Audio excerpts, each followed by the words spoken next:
Welcome to the last module in operations management. Today we're talking about supply chain management, but more specifically how we measure the supply chain. On this first image, I've got a picture of Gartner.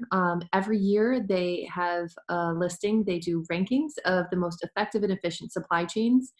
On the right-hand side, you can see the masters.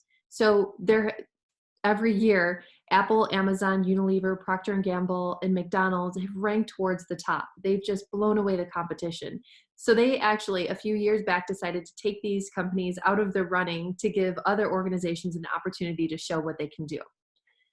It's going to be really interesting to see how this plays out in 2020. What we're talking about this week are pretty traditional measures of supply chain performance. Moving forward, we're going to be thinking very differently about how we measure the supply chain performance, not just on the ability to keep assets committed to inventory low, but how are we also thinking about flexible strategies in the event that something like coronavirus or some other major event happens. There is a section on the book on how we can think about using decision trees to think about how to offset some of this risk, but we're still making major assumptions there. In my opinion, the best thing we can do, and we'll be talking about this in the discussion, is mapping our supply chain, making sure that we understand our tier one suppliers, so those organizations that are supplying us with a product or component or service for whatever it is we're producing. But there's also tier two. So let's say we are buying a component from a company that has to have some particular screws or gaskets or something that goes into it from yet another company. Those are going to be tier two suppliers, right? So it grows even more complicated. The larger you get, it almost gets exponentially more complicated. It's going to be interesting to see moving forward how Gartner and industry as a whole looks at supply chain performance. Along with the discussion, there's some reference of just in time. I would strongly encourage you not to buy into the fact that we should be hoarding or having lots of weeks of supply on hand. That's not going to be financially viable for organizations who are already going to be in a pretty strapped position moving forward. We need to continue to have really tight supply chains. We need to be looking at not just our costs, but our quality, working with suppliers we trust. But what's going to become really important is how we make decisions about who we work with. Are we going to have redundancy in our suppliers, which would potentially make our supply chains more complex, but would help to mitigate risk if one country is hit particularly hard?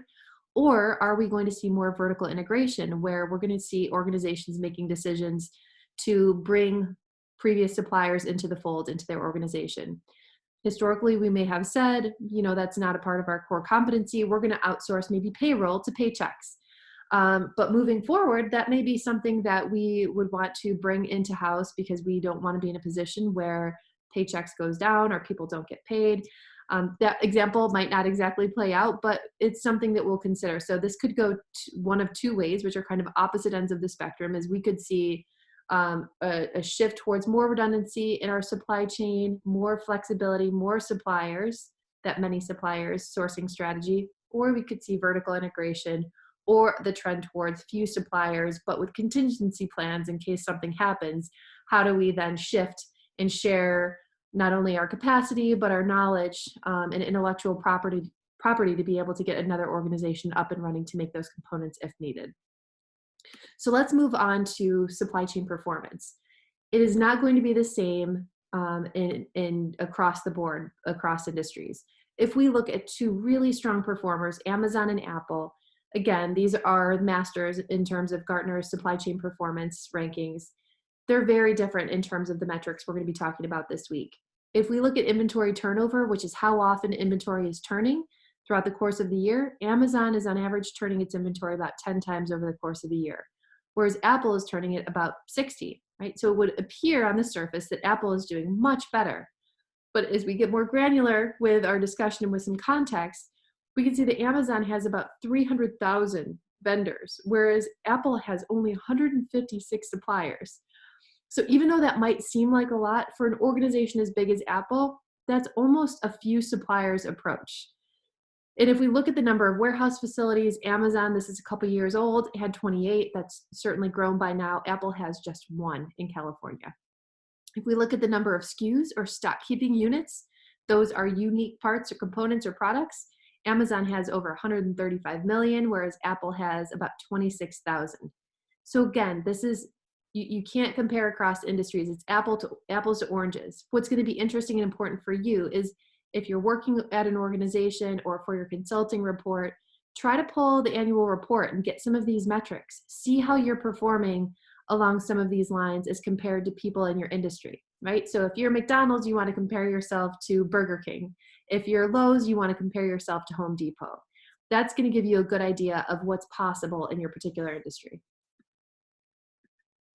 The first way we're going to measure supply chain performance is assets committed to inventory. So the model here is we take our total inventory investment, and this is from the annual report for any publicly traded company that's going to be available online, divided by total assets. So if we look at Home Depot, on their annual report, they had $11.4 billion invested in inventory over the course of the year, whereas their total company assets was about $44 billion. So divide the 11.4 divided by 44.4, and we see that Home Depot has about 25% of their total assets committed to inventory.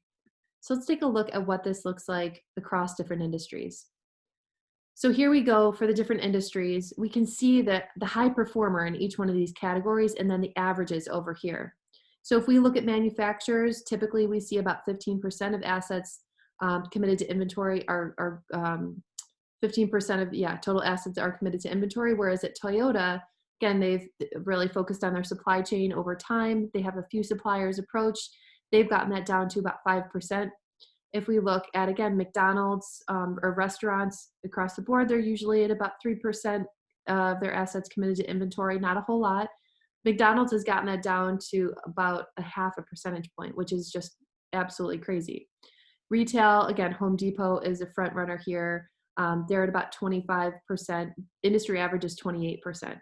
So here you can see even in retail, Home Depot being an exemplar in this category is not that far off from the rest of the other retail stores.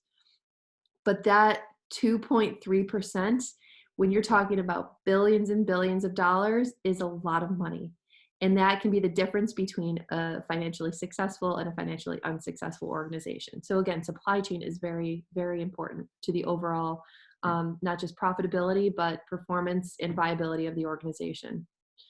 We can also look at inventory turnover. The way we calculate this is our COGS, cost of goods sold, divided by inventory investment. Again, you're going to get this information right from the annual report. If we look at Pepsi, their COGS, cost of goods sold, is about $14.2 billion, whereas their total inventory investment is 1.69. So using this calculation, we can see that they're turning their inventory just over 8 times a year. Again, this is one thing that you're going to want to compare. Pepsi's going to want to compare themselves to Coca-Cola, and investors are going to be making decisions every year based on which of these organizations has been able to do better on their annual reports and are doing better in terms of supply chain performance. Here's just a comparison. And again, all of this is in the textbook, but just looking at different industries. If we look again at, let's say, McDonald's, they're turning their inventory 112 times a year.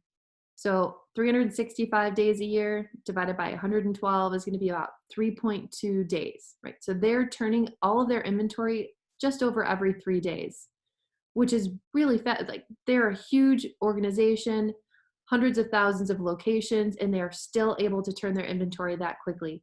That is why they're a master of supply chain performance. But we'd also expect that they're going to be doing this a lot faster than, let's say, Home Depot, because they've got perishable food that really we don't want sitting around for all that long anyways. But they have been able to figure out how to do that very well on a global scale. So again, when we flip that inventory turn calculation just a little bit, we can get weeks or days of supply. If we're going to look at weeks of supply, all we'll do is we'll look at the total inventory investment from the annual report. We'll divide that by annual cost of goods sold, divided by 52 weeks. So that's going to give us a weekly COGS representation. So if we know here that total inventory investment at Pepsi was 1.69 billion, and the weekly cost of goods sold, we're going to take the cost of goods sold 14.2 divided by 52 weeks per year, is going to give us $0.273 billion. Again, that's our average weekly COGS. And so our weeks of supply is going to be that total inventory investment divided by that weekly cost of goods sold. And we know that for Pepsi, they have about just over 6 weeks of supply on hand at any given time. And they're going to be working like crazy to try to actually reduce that. And this again is where our discussion this week comes into play. We need to be really careful about running to a judgment that we should have more on supply.